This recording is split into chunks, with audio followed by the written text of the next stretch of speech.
I was diagnosed when I was 10. Persistent fatigue. It was very draining. I was quite an energetic child. I was on, I think, the netball, the football and the cricket team.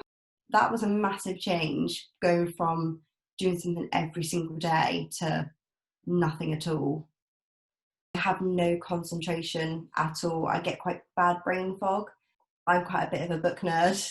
I have to wear glasses or contact lenses, and I can't even stand the weight of my glasses on my face because it feels painful. I'm quite sensitive to noise and light, so I usually have to be in a very quiet room with the blackout window curtains drawn, so there's no sort of stimulus in the room at all.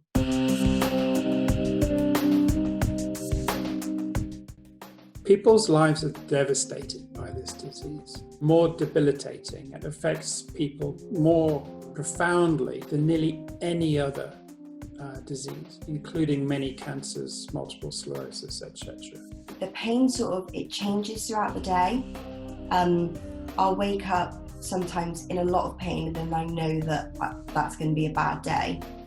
Or sometimes when I've done something, so if I've gone for a walk, I'll come back and I'll have a really bad migraine.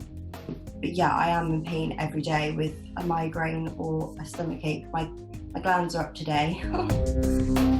If you know 200 people, then you're likely to know one person with ME. That's a huge number. And of those, about a quarter are bedbound or housebound. They often cannot do normal activities, brush their teeth, have a shower, wash their hair. There is no therapy, there is no drug that has a substantial effect, beneficial effect on most people with ME. What I'm interested in is the organic causes of ME. We know that often it's triggered by a virus. People get sick, are unable to fully recover. We know that there is a genetic component.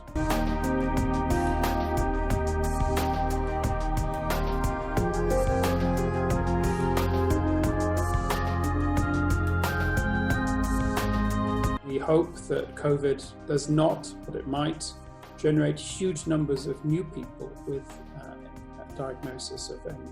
If I did get it, I'd be severely ill afterwards. And I've had asthma as a child, so I was worried about that as well. I haven't really felt great during lockdown, and I think that's because there's been no way of me having a routine. And I do have an amazing family, but of course you do feel guilty when they've got to be quiet all the time.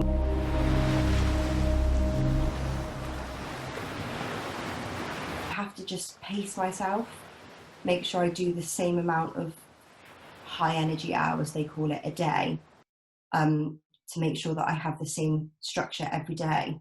Well, I just sort of take every day as it comes, treat each thing individually because they can't be treated all in one. I just have to take lots of rest breaks throughout the day, and I never plan too big of a day. I'm looking to building up my energy to hopefully go to university, but yeah. I want to study biomedical science, researches, chronic fatigue actually. Not specifically chronic fatigue, but just lots of things really. But it definitely has changed my view of things.